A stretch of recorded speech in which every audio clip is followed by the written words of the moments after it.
Sushi. I'm just going to try something new. This is the 999 show after church chat. A little bit sleepy. These are the buttons. I think this is an all in reverse.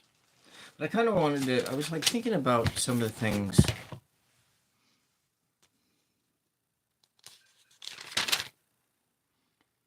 Thinking about my regrets that I've had. Mostly it's like one of my, yeah, welcome, happy Sunday. I wanted to have this at 2 o'clock in the afternoon, but it was sprung on me yesterday that I needed to go and go visit my sister before she leaves for Texas on like Tuesday. Anyways, she can't come out here, but that's the way it is. I just kind of roll with it. I guess that's what you got to do. So I got to leave here like at 1 o'clock my time or less. But so anyways, I was thinking about choices that I didn't make in my life. And I do realize that, when we make the choices that we do, and the choices that we do make us who we are today. So it's completely pointless to talk about things that you regret in your life. But I do have these regrets. And one of those regrets is that I did not pursue a career as a wildland firefighter. And it was mostly when I was around 40 or so that I realized that maybe I should have done that, because it was there's a few jobs that I've had in my life that I really, really liked. And one of those was wildland firefighting. Welcome. I am fine, and I hope that you are well. So wildland firefighting was one of those things that I did it in the summer of 94. I'm from the west coast of America.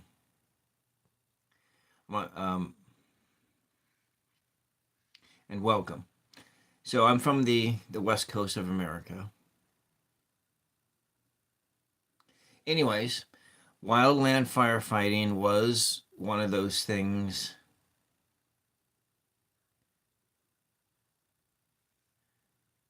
that I could have pursued. And I had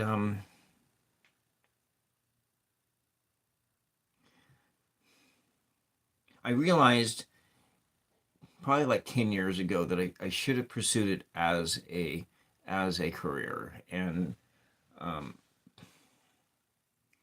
when I could, but why I didn't was romance. Romance was the reason why I didn't. I pursued a different path. Actually, I pursued a path of like, what I did do is I pursued art, is what I pursued. But nevertheless, I would not be, if I hadn't pursued art, of course, I don't know where I would have been if I would have chosen wildland firefighting as a career. And I could have, and so I think a lot about that. I thought a lot about that in the past, and especially when I moved back to here, where here is on the Oregon West Coast, where before where I was living was in Seattle, which is also on the West Coast. Welcome, Sammy, welcome. And so, anyways, I want to talk about this one experience that I had as a firefighter. and in the very last fire that I was on, and I actually have I have a video that I did almost 2 years ago about that experience that I had on the last fire that I was on, and I was in the Wallowa Mountains. Wallowa is kind of north central Oregon. It's butted up against is the mountain range is kind of butted up against the Columbia the Columbia River, and then if you just kind of go over the river, you're in Walla Walla, Washington. But so this is like Wallowa, Oregon, and it's northern central Oregon, and there are these mountains up there, and and so in the mountains, I had these massive spiritual experiences in the mountains. Uh, the capital, Washington, D.C., is the capital of America, but Washington State is on the West Coast, and Oregon is on the West Coast of the United States. And so, if you look at the map of Oregon or the map on the west, there's three states on the West Coast. It's Washington, Oregon, and California, and those are the three states. And I'm right in the middle. I'm kind of so Washington and Oregon comprises half of the West Coast, and California comprises the rest of the West Coast. And so Oregon is on the top, they call it the Pacific Northwest. Okay. Anyways, in the mountains of Wallowa, so there was an experience. There were a lot of experiences I had, and one of the experiences I had was a collective experience where a collective. It was so. This was the last fire that I was on, and the very last fire, and we were heading to our job site and traveling, and we're traveling two different vehicles, and I was actually in the lead vehicle with the crew boss, and this was a crew cab pickup truck that sat about 8 people, and then following behind was a van that had the rest of the crew, and the crew had a total of about 18 people. So it was our equipment and everything. And so we were traveling to our job site away from fire camp. And so if you're a firefighter, a wildland firefighter, your shift is 12 hours long, and so you are like 7 a.m. to 7 p.m. Now, it's not you're not working the whole time. So part of that is going to fire camp, having your breakfast, and then you're loading up into your vehicles, and then you're going to the job site, and then you're coming back, and you're back to fire camp by 7 o'clock. So you're leaving the headquarters, and then you're coming back at and so it moves. So you have a 12-hour shift, and so there's the day shift and the night shift, and depending on the time that depending on the time that you're dispatched will determine if you start out on a night shift or a day shift. And so if you I'm backtracking a lot. So if you arrive at your destination 2 to 3 hours before night shift starts, well, that's the shift you're going to be on. But nevertheless, I'm digressing here. So we were traveling to the job site in two different vehicles. And so my crew boss, who I thought was an old man, he was 30 years old. And so for working on a hand crew at 30 years old is old. And I was 26 26 years old, and it was hard. And there was one guy on our crew that was 40 years old, and it was really rough for him. And so this is doing hand crew labor, hard labor, and I do have one picture of myself. I had a lot more pictures, but we were traveling to the job site, and the crew boss fell asleep behind the wheel, and the vehicle ran into the ditch, and we wrecked the vehicle. We were all okay, but here's the thing: is that everybody in the following vehicle was in the van. Everyone who was asleep dreamed about that accident, and they all had the same dream, because this is what was so interesting. I've never had this experience before, and this was when we worked together over for the most of us worked together over the course of like a couple months, and we were all of the same people a couple months, and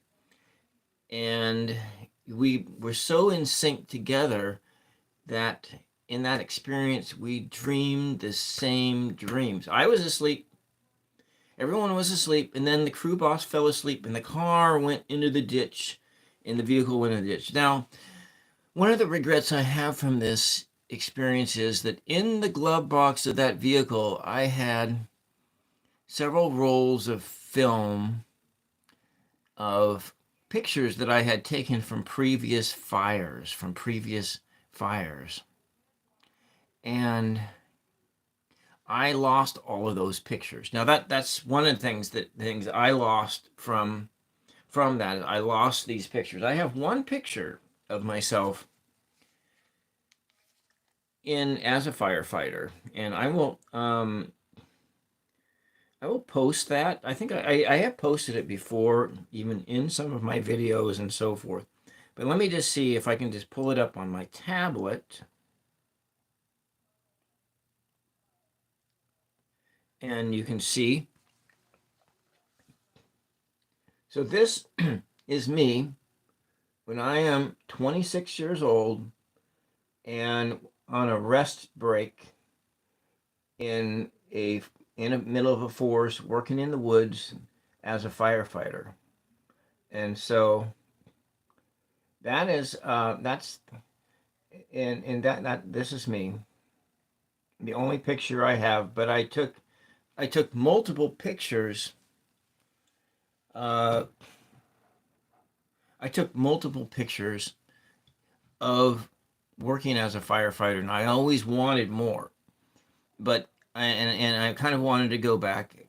So yeah, that's what I looked like when I was 26 years old and working in the woods. So that was and so that experience there was very unique. Now, what was it about it that I regretted in not pursuing it as a career? Because there were when later in my life, after I started contra dancing, I haven't contra danced for a while. I ran into people who were career firefighters, and I ran into a lot of people who were career firefighters, and they did other things. Like one of the fellows that I had run into worked. He worked. He did IT. He went into fire camp, and they set up all the computers for the logistics to because you had a command center, and there was not just the people on the hand crews. There were other people. Actually, I wasn't looking of what the side conversation was at all, and I was actually working on telling the story. So there are all these other jobs that are in firefighting, and in fact is that the firefighting actually would have been a perfect career for a person like me, but it takes you away from your family for 4 months, 5 months out of the year. These days it can be upwards of longer, and so you have like 4 or 5 months that you're working, you're out in the field, you're on call essentially from like in Oregon anyway, you start being on call at about like March or April, and you're on call from essentially April all the way through October.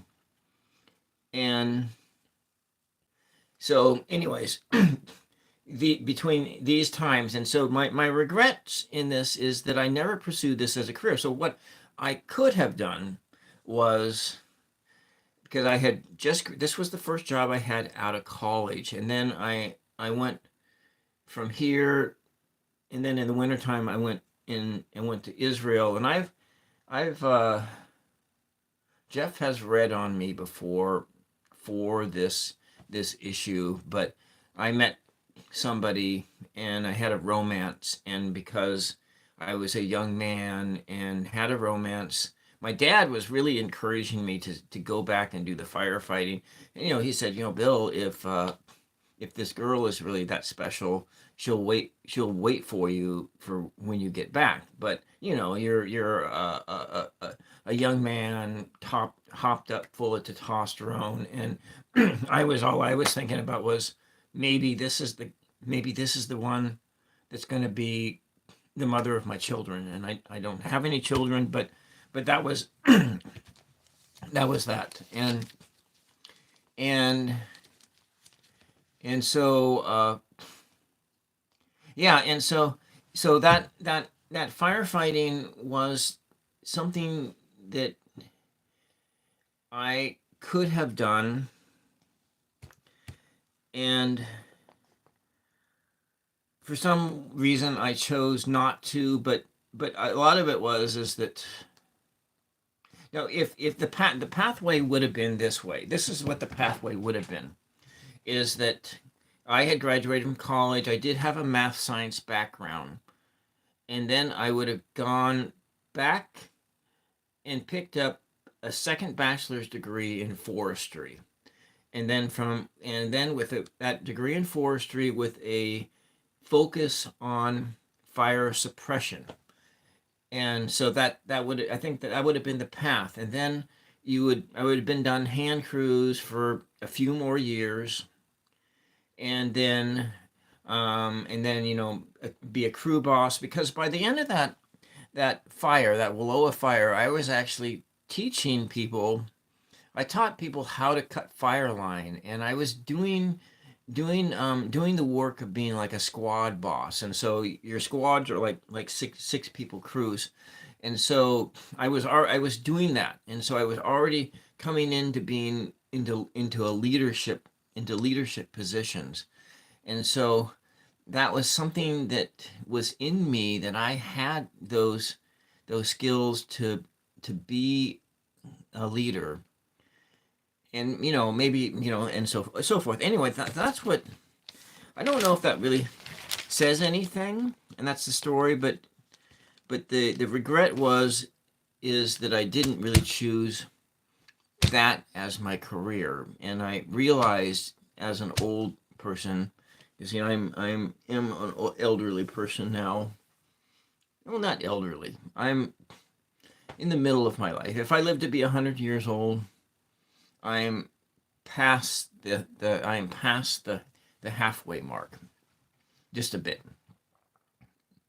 And anyways, and that's all I have for today. I wanted to do something else, and probably what I will try this again next week, when I'm not having to rush off to go to town. And I wanted to give my sister her Christmas present, but I didn't finish it, and I think I ruined it. I ruined it by painting on it a little bit more as a crutch. Yeah. Well, I don't, Mama Sushi. I think it was more like it was my first girlfriend.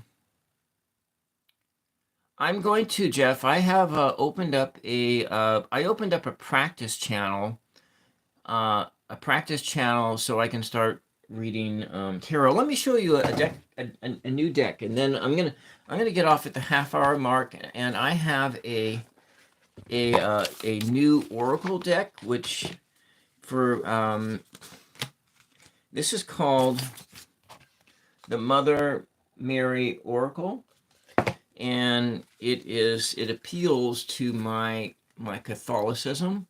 It's very unique, actually.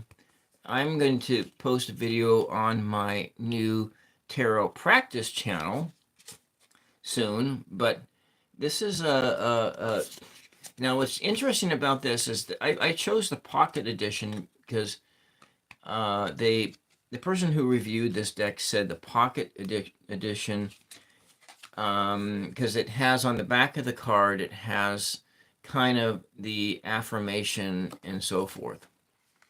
And I like the because this really appeals to my Catholicism and my in being a Christian, who's mystically inclined, and so I really like this. And so, Jeff, I'm going to begin. Oh, you had a vision of me doing it? Yeah, my sister has been pushing me since it was almost 2 years ago when I bought my first tarot deck and I started that path. My sister has been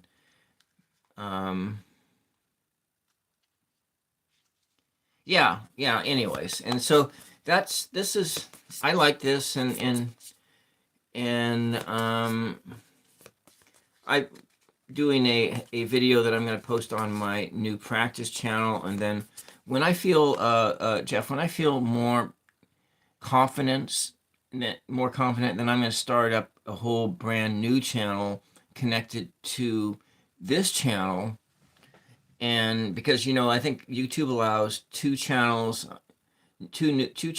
on your phone number per year, and so I have 3 channels, and I really didn't, and so it was like putting all those videos away, privating them from my very first channel. It was very hard for me to do that, but I did it, and so I'm just, anyways, that's what I'm gonna do. I have all the, I have some new lights, and I have enough battery lights that I think I can go, like, I could probably do a 3 hour session. Yeah. And so anyways, I am I'm going to use this. I'm probably going to start with Oracle cards. I don't know. I have some interesting ideas, and God, because I really like. Anyway, I don't know. We'll see what's going to happen, Jeff. And I gotta go run off to another town, go see my sister. Or after, I'm not sure. So yeah. So anyways, and so I have my tarot deck that I'm going to be reading from is this one. And because I like that universal weight. I like the universal weight style of decks. I got a new reference deck also. I'm not going to read this one because this one is really complicated, but this one is also, it has it has a funky smell to it too. And it's a US Games deck with a funky smell. But this is, I think I want to kind of talk a little bit also about, I don't know. I'm gonna do another one of these things next week, and I will be more, yes, another smelly. I'm gonna be a little bit more organized, and I would like, I'd like to do some, I don't know. I'm gonna do something, but yeah. But this one is like, this is a sticky, this one has a smell too. And the cards are kind of sticky, and it's like, that's also another one of those my pet peeves is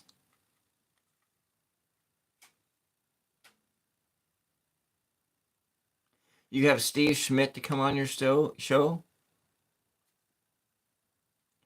Yeah, but this is sticky, and I can't stand sticky cards. And I know there's these things you could do to make make cards unsticky. You know, the art is really beautiful because, you know, like that tarot decoded deck is sticky, and that just annoys the hell out of me. Well, yeah, but you know, this is my favorite deck. I love the colors. I love the colors of this one. And then I did get the traditional one, and so, but already there's part of this deck that really annoys me as well, and I'm really annoyed by, there are some things that really kind of really bother me, and it's line work. The line work really bothers me when they don't go back and when they don't go back and redraw the design, or you know, that photocopying. I can actually show it to you better in that coloring book. That coloring book that I have, where in this coloring book here, there is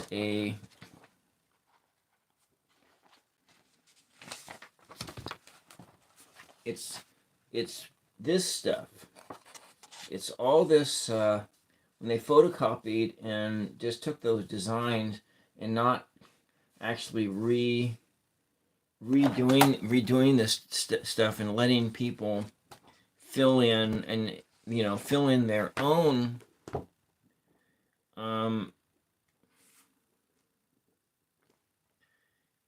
go in. I'll show you with the High Priestess, because this one here is really bothers me, and what bothers me is that I can't color this pillar in. All that black space, I can't color any of that stuff in and make it any color that I want. And so that, with this coloring book, is what is annoying as hell. And I've noticed that with this deck, there is a lot of that, there's a lot of that line work that is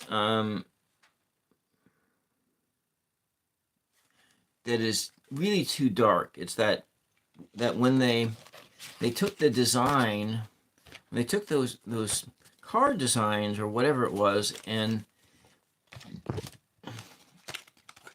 they made those lines and everything in there too heavy. It was too heavy. And Jeff, if you're still there, I was thinking, I'm going to be heading out here in a second, Jeff, because I got to go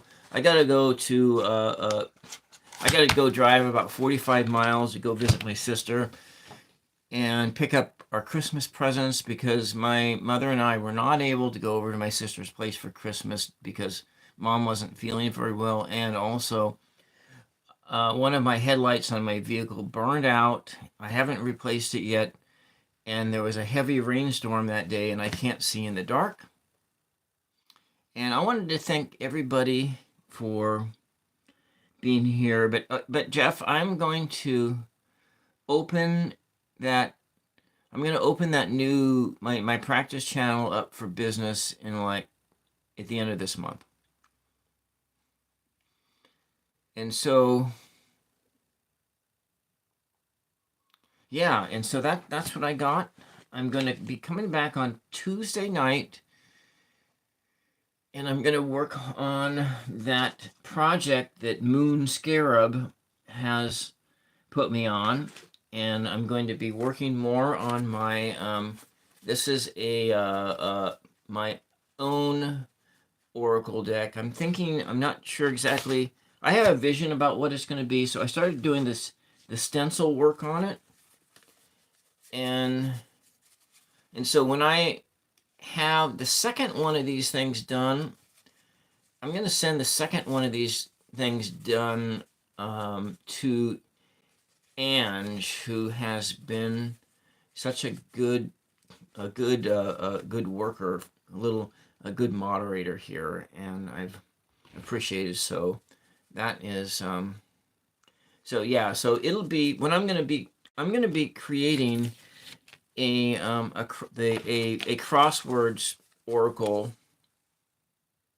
Yeah, I had decided that because I sent Jeff one of the raw. I sent Jeff Hershey and Ramon one of the raw ones, and the raw ones and that I made off of my losing lottery tickets. But I'm going to go in and build one, a crossword one, and it'll be all handwritten off of some of these words. But I have to really be. I'm gonna make the cards first. The outside of the cards first. I'm going to make the backs first, and lots of them, and because I have to make room for all the mistakes that are going to be done on both sides.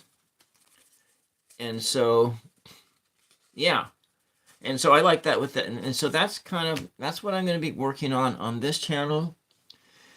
That'll be the focus. I'm going to be doing one of these after church chats every Sunday, and most likely it'll be later in the afternoon. So if it's something that literally strikes me at church, because I do go to church every Sunday, Zoom church, and sometimes we go to actually yeah, and sometimes I literally, and so, but it's the Lutheran Church, and the Evangelical Lutheran Church of America is it's one of those liberal. It's more liberal than the Missouri Synod. So for instance, the Evangelical Lutheran Church of America allows for women to become pastors, and people don't ask me questions about things. Granted, I don't necessarily. I told a person once that I was on the Gnostic side or mystic side, and I had a pastor who told me, even like in my 20s, and before, when I show you that picture, because I talked about things that I believe, and they said, "Well, you sound like a Gnostic." So before, when I was even younger than this, and I'm in teaching confirmation classes at the Lutheran Church, and at this time, I was contemplating becoming a pastor myself. At this time, I was contemplating becoming a Lutheran pastor, and I was looking into graduate schools to where I could become a Lutheran pastor. But I went to Israel. And I had a religious experience in the Church of the Holy Sepulchre, and actually the whole damn country. And I think I want to talk about that too. I need to talk about some of those, and then I changed from Lutheran to Catholic, and because I fell in love with that Catholic art, and and I suppose it's this Catholic art that was a direct lead to tarot, with that sort of a mystic. But this is actually Orthodox art, and it's from or your early church, and so the early part of the church institutional, and when I became a Catholic, that's when I stopped because I didn't want I wasn't looking for a celibate life, and so I still am open. I'm still open to romance, but right now my life is sort of set down a particular path, and yeah, and so anyways, that was where I was at. In some sense, I kind of but I to be true to my spiritual being, it was very. I kind of felt like being that I was this mystically inclined Gnostic Christian, I didn't necessarily feel that I could be a leader of a church and have different beliefs than the doctrines of that church. You're right, it's never too late for romance. And I realized, and in taking care of my mom, that I could be that kind of an individual. But you're right. And so I'm at 36 minutes into this, and I need to leave in 15 minutes for 2 towns away. I'm driving 45 miles to go visit my sister. 40 and 32. Yeah, you know what, Fatima, I have I have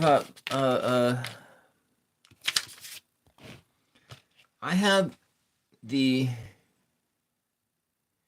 autistic spectrum disorder gene in me, that manifests itself as audio processing disorder. My mother has it. It came from her father, and so it didn't come from any vaccines because my grandfather was born before vaccines were before vaccines, and so I and so my it can I have it. My mom's both of my mother's brothers have it, and in at various degrees. And it's not really autism, it's audio processing disorder, but it's in the same family. And so then one of my cousins has it, and she's single. So a lot of us that that have it in this generation haven't been able to have not been successful in romance of any kind. And so, Cosmic Orphan, welcome. Yeah, a chat choir and blessings. Yeah, so yeah, in that, so that's that success in romance, and I've had many opportunities, and a lot of the things is that has colored my experience is that I'm just going to say it, my sister married a drunk. She's still married to him. They've been together for 30 years. And I'm not going to get into their story and everything and whatnot, because it's not my business to tell that story. But I had looked in on that life, and when I got with anybody who I just stayed away from alcohol for a long time, and I had people. I had a girlfriend. The last girlfriend I had I was like 40 something years old, and I liked her, but she was the only lady friend who went to metal shows with me, and I met her at a dance, and we were like waltzing, and she was an astrologer, and I was willing to. There was a lot of things I didn't mind the fact that she was an astrologer, But what kind of hung it up was that when she got stoned, her personality changed so much that I could not be with her when she was high, and that was really the deal breaker for me. Was that, and that part of her life was such a ingrained piece of her life, and yeah. Anyways, and so, but that was what, 10 years ago? No, that was when I was 42, 2010. I think I met her in 2010, and by 2011, I ended that relationship. But it was just that little factor. But it was also because of I looked in on my sister's life and how much trauma she had from how much trauma now she's sort of in a trauma bond, and but then she's coming out of that and being a leader in her life and in that relationship, and also, yeah, I get you, yeah, about that too. I've known a lot of that too, but I don't. But Jeff, at 56 years old, I'm not as governed by that aspect of my maleness as I was. And so also when I was 40, I was still a lot more superficial when it came to what I liked and so forth. And then and still governed and not and still governed the way I was when I was 26.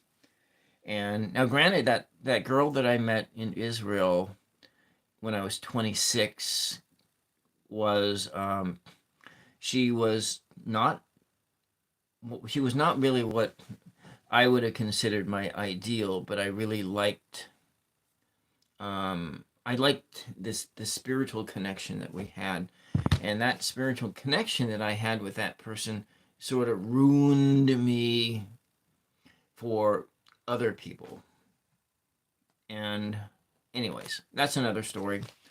It is 42 minutes into this stream, and I really, really got to go. And I'm really enjoying my.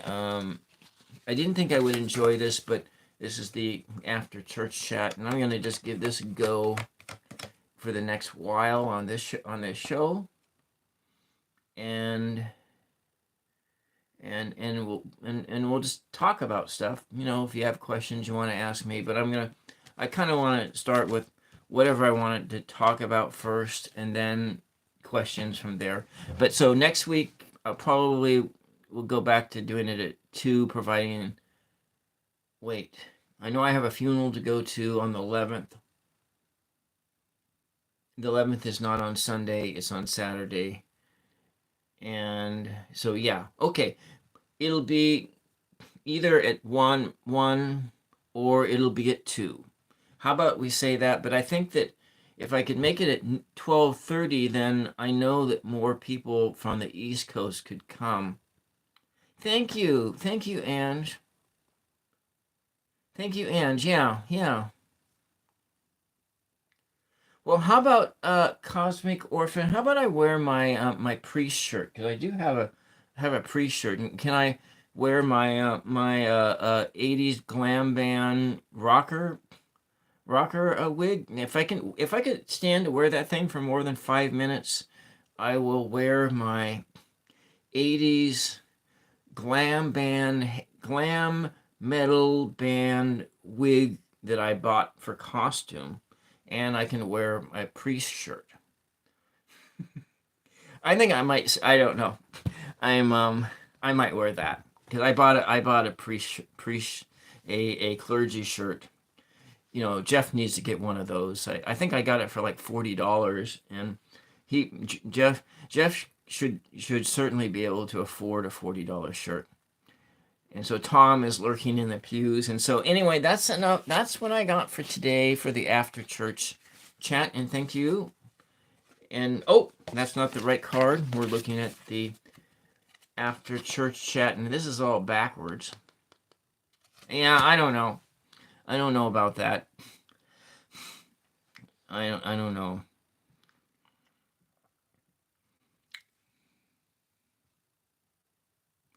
Well, Jeff, I bought it on Amazon. I bought it on Amazon. That's where I bought it at. Amazon sells all that stuff. So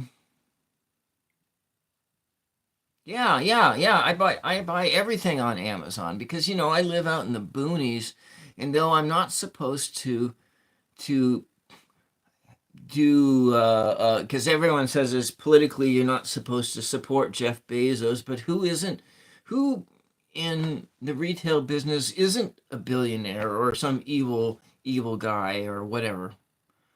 It's called clergy shirts or priest shirts.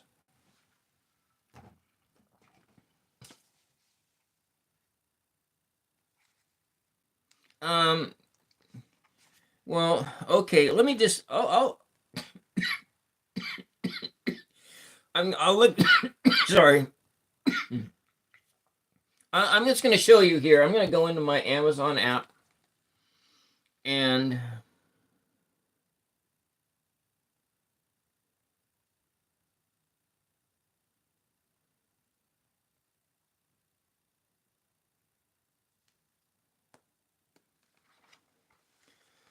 priest shirt.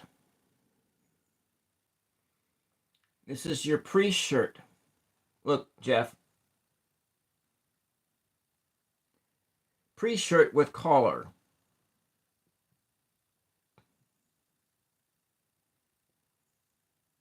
And look at it. Here's the price. $28. There you go. That's that's $30. Priest shirt with collar. And then you don't have to wear that inside out backwards shirt like you do. Yeah, we can do that. I actually thought about that. Having been part of, well, not a cult. I don't really like that word cult. I can't. But I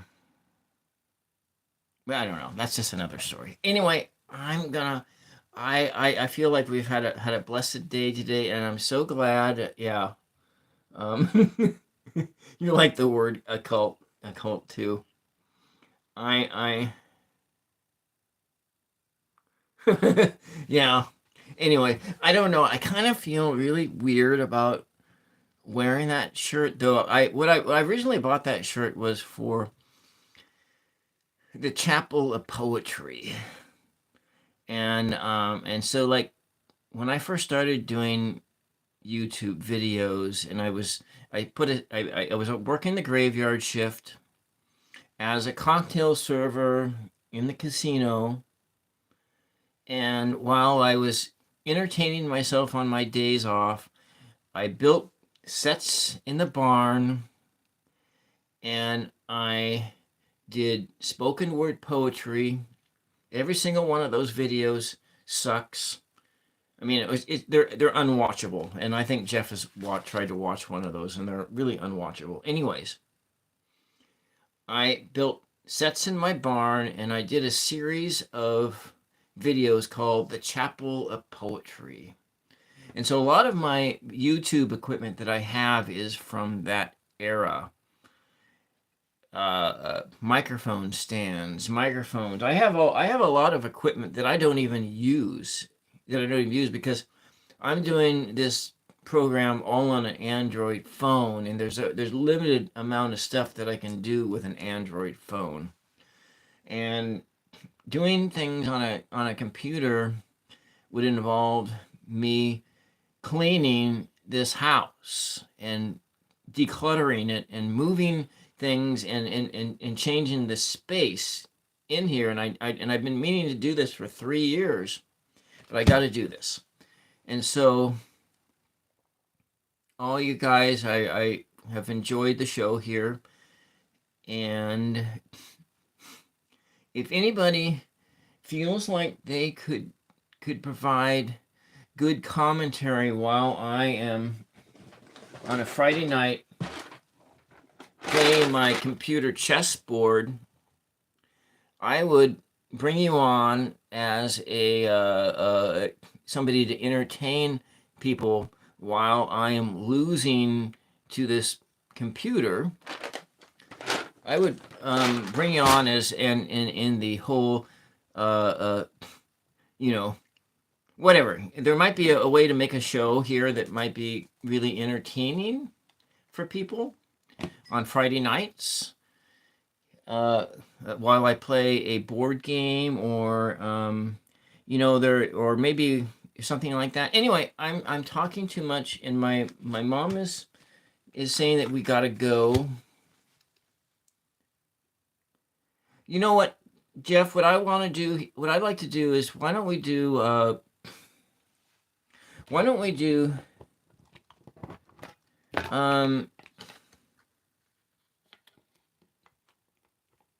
yeah, we could do that. You could totally do that. We could totally do that. And so I want to figure out that whole thing of, go live together thing.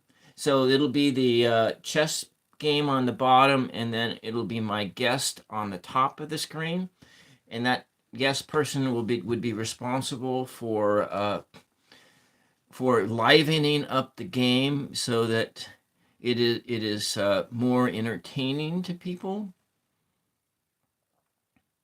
The poetry of a chess move. Anyways, that's all I got for today. And I've gone on a bit further than I wanted to. And thank you. The high priest, yeah. Yeah. The high priestess. The J and the B. Yeah, you got that. So am I the B or the J? But you see, I got like J in my name. Of course, my first name starts with a W. You're right. The J and the B. Yeah. Yeah. BJ. Yeah. All right. It's devolving. All right. Hey, listen. Thank you very much. This has been a joy. And I'm going to sign off right now. And we'll see you the next time. So Tuesday night, I'll post the thumbnail. It'll probably be like 9 o'clock Tuesday night. And it's more of these cards. And then Friday, I'll probably do another pop-up in the middle of the week, because I need to. I probably will. And I will do another pop-up. I'm going to be probably working on whatever. I'll do that during the week. And then Friday, game night. Saturday, painting night. And then another after church chat, like around 1 or 2 o'clock next Sunday. And so thank you very much. And I will be back soon. Thank you, everyone. Bye-bye.